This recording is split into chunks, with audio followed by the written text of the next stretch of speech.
Kinwestiyon ni Pangulong Bongbong Marcos kung bakit napunta sa 15 piling contractor lang ang karamihan sa bilyong-bilyong pisong flood control projects.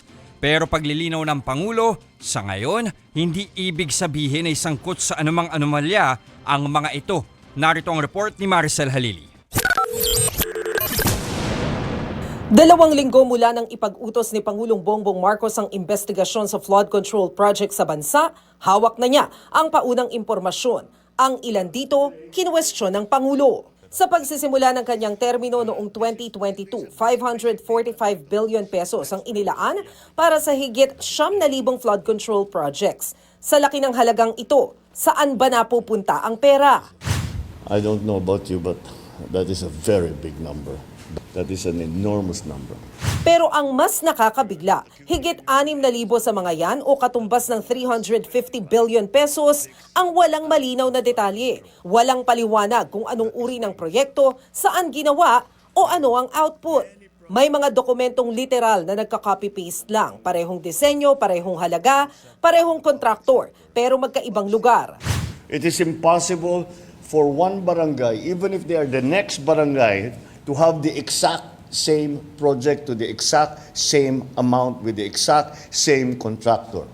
At lalong nakakagulat, 100 billion pesos o 20% ng buong pondo sa flood control projects napunta lang sa 15 piling kontraktor.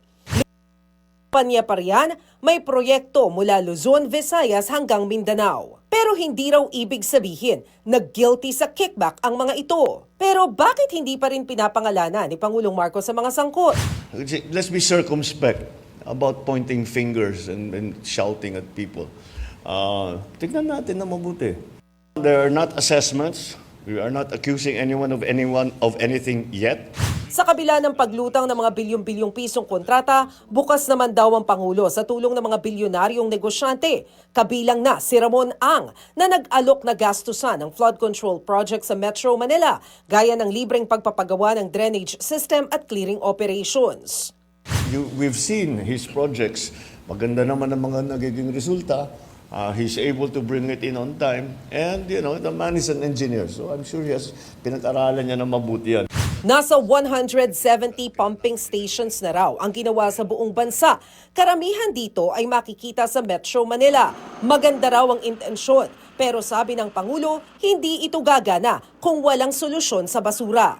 The mayors, the LGUs have to take care of the garbage problem.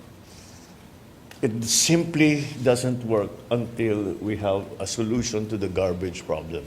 Hihimayin naman ng Department of Economy, Planning and Development o DepDev ang flood control projects. Pwede rin daw magsumbong ang taong bayan sa mga kaduda-duda at palpak na proyekto sa sumbongsapangulo.ph website.